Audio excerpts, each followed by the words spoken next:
भारतीय बौद्ध महासभा समता सैनिक दल शहर रांजणगाव शहर शाखा यांच्या अंतर्गत 69वा धम्मचक्र अनुप्रवर्तन दिन उत्साहात संपन्न। धम्मचक्र अनुप्रवर्तन दिन निमित्त सकाळी लिंबोनी बुद्ध विहार ते मेन रोड मार्ग डॉक्टर बाबासाहेब आंबेडकर स्मारक रांजणगाव या ठिकाणी येऊन सर्वप्रथम महापुरुषांचे पुष्पदीपाने पूजन करून डॉक्टर बाबासाहेब आंबेडकर यांच्या पुतळ्यास पुष्पहार अर्पण त्रिशरण पंचशील घेण्यात आले। त्यानंतर यावेळी मास्टर अनंता सोनुले यांनी आपल्या विद्यार्थ्यांसोबत कराटे प्रदर्शनही दाखवले। यावेळी भारतीय बौद्ध महासभा व समता सैनिक दल कार्यक्रमाचे अध्यक्ष रवी अवसरमोल व महिला अध्यक्ष वंदनाताई दवणे, दानशूर नारायण उर्फ तात्या कानडे, तालुका संघटक पांडुरंग सातदिवे, रावसाहेब शेजवळ, CDO अविनाश सोनवणे, कोषाध्यक्ष रमेश गायकवाड, नागेश खंदारे, विठ्ठल परसोडे, पांडुरंग शिंदे, प्रभाकर दवणे, रामचंद्र नरवाडे, मनोहर बराडे, चरणदास बगडे, प्रकाश घोंगडे, नागेश झोडपे, ॲडव्होकेट सचिन वाघमारे, जगन दांडगे, महिला पदाधिकारी निर्मलाताई खंदारे, लताबाई सोनटक्के, नलिनी कंकाळे, खिल्लारेताई, आम्रपाली गोवंदे, धम्मी वानखेडे, सुनीता इंगळे व सर्व सैनिक व पदाधिकारी, उपासक उपासिका यांनी सर्वांनी या कर्मासाठी मेहनत घेतली। या सर्वांचे शाखेचे अध्यक्ष रवी अवसरमोल यांनी सर्वांचे आभार मानले।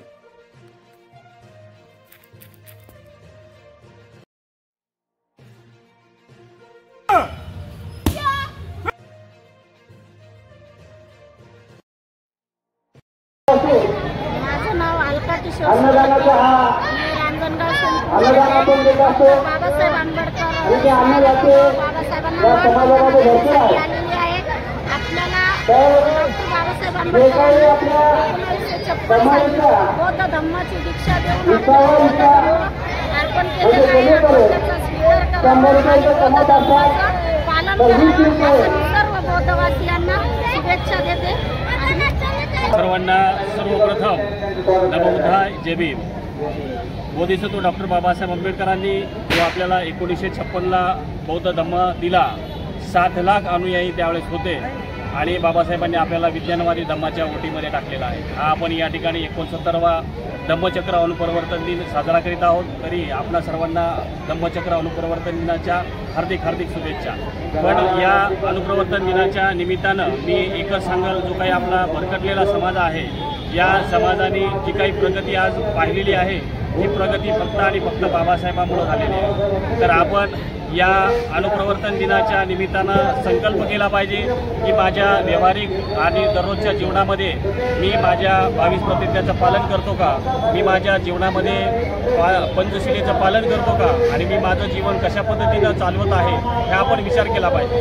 खूप शोकांतिक आहे, या ठिकाणी आम्ही आज 26 वर्ष झालं आहे डॉक्टर बाबासाहेब आंबेडकर स्मारक या ठिकाणी धम्मचक्र अनुप्रवर्तन दिनाच्या निमित्तानं मोठा असं 10 ते 15 हजार लोकांना भोजनदान देतो आणि हे सर्व जनतेच्या लोकवर्गणीतून झालेलं आहे। ज्यावेळेस आम्ही लोकांच्या घराघरामध्ये जातो त्यावेळेस असं कधी दुःख होतं की ज्या ठिकाणी बाबासाहेबांचा अनुयायी राहतो त्या ठिकाणी देवा धर्माचे फोटो आहे।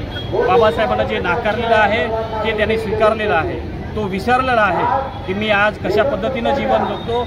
आपण म्हणतो की भीमा तुझ्या जन्मामुळे, पण भीमाने जो तुम्हाला गुलामगिरीतून मुक्त केलेला आहे आणि त्या मुक्त जीवनामध्ये तुम्ही कशा पद्धतीचा संचार करत आहात हा आपण स्वतःला आत्मपरीक्षण करण्याची गरज आहे। आपण या ठिकाणी संकल्प केला पाहिजे की मी या 69व्या अनुप्रवर्तन दिनाच्या एक संकल्पपूर्वक जीवन जगल आणि मी माझ्या समाजाला एक आदर्श नागरिक म्हणून या ठिकाणी मी कसा जगेल हे आपण विचार केला पाहिजे। धम्मचक्र अनुप्रवर्तन दिनाच्या समाप्तीने बौद्ध महासभा रांजणगाव शाखेच्या वतीने हार्दिक शुभेच्छा। आज 69वा धम्मचक्र अनुप्रवर्तन दिन या ठिकाणी आम्ही बाबासाहेब आंबेडकर स्मारक रांजणगाव शहर या ठिकाणी साजरा करतो। गेल्या 26 वर्षापासून या ठिकाणी हा अनुप्रवर्तन दिनाचा कार्यक्रम साजरा करत असतो। डॉक्टर बाबासाहेब आंबेडकरांनी 14 ऑक्टोबर 1956ला आम्हाला या धर्मामध्ये पुनर्वापसी केलेली आहे आणि पुनर्वापसी करत असताना बाबासाहेब आंबेडकरांचे उद्गार होते की आज गेल्या 22 वर्षांमध्ये त्यांचे उद्गार होते की आज माझा पुनर्जन्म झालेला आहे.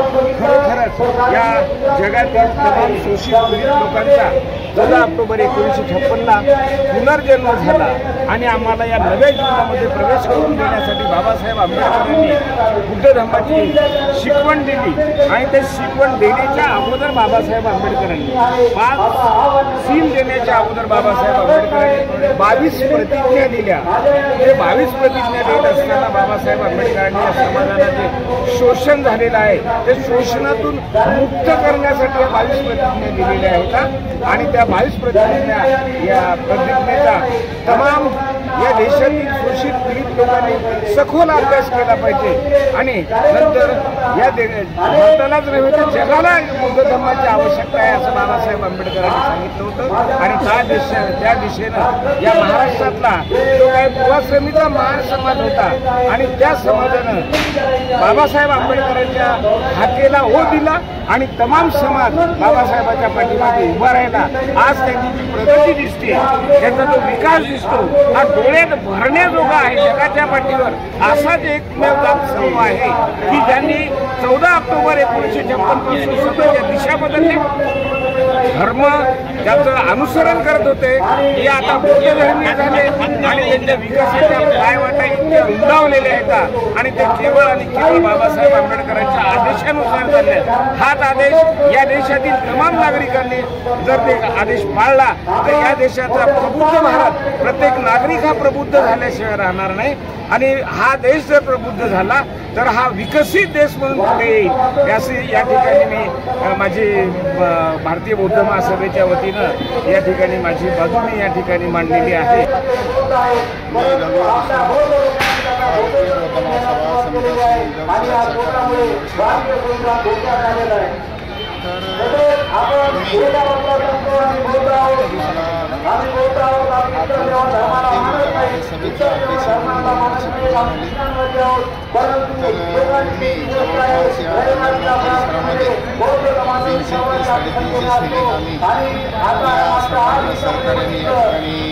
निर्माण केले बाबासाहेबांच्या विचाराचे निर्माण केले.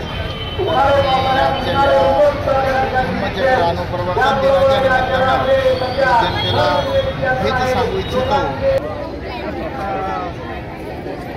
भारतीय बौद्ध महासभेच्या माध्यमातून रांजणगाव शहर शाखा समता सैनिक दल 69व्या धम्मचक्र अनुप्रवर्तन दिनाच्या सर्वांना हार्दिक शुभेच्छा देतो. सर्वप्रथम सर्वांना जय भीम.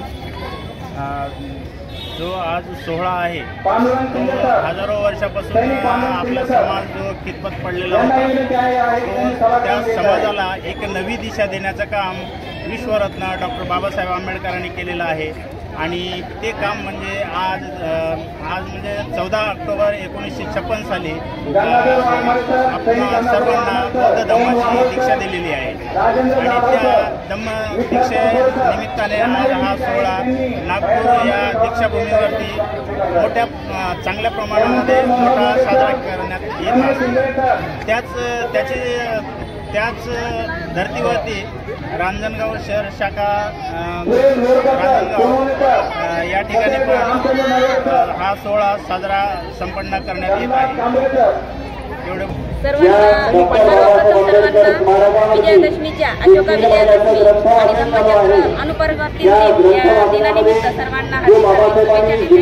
सर्व आंबेडकरी जनता व भारतवासियांना हार्दिक शुभेच्छा देते आणि भारतीय बौद्ध महासभेचं भव्य दिव्य इमारत उभी करणार आहे आणि रांजणगाव शाखेच्या अंतर्गत समता सैनिक दल आणि भारतीय बौद्ध महासभा यांना सर्व रांजणगाव शहरातील आणि आजूबाजूच्या खेडेगावातील सगळ्या ठिकाणी पाठबळ द्यावं, हातभार लावावा आणि इमारत जी तयार करणार आहे इमारतीसाठी सगळ्यांनी आपल्या बाबासाहेबांनी सांगितलं की आपल्या समाजाचा 20वा हिस्सा आपण समाजासाठी दान करावा. तर आपल्या आश्रमामध्ये हिस्सा आपल्या इमारतीसाठी सर्व जनतेने दान करावा अशी मी कळकळीची सर्वांना विनंती करते आणि सर्वांना विनंती करून भारतीय बौद्ध सभेमध्ये आणि सामील व्हावं विनंती करते.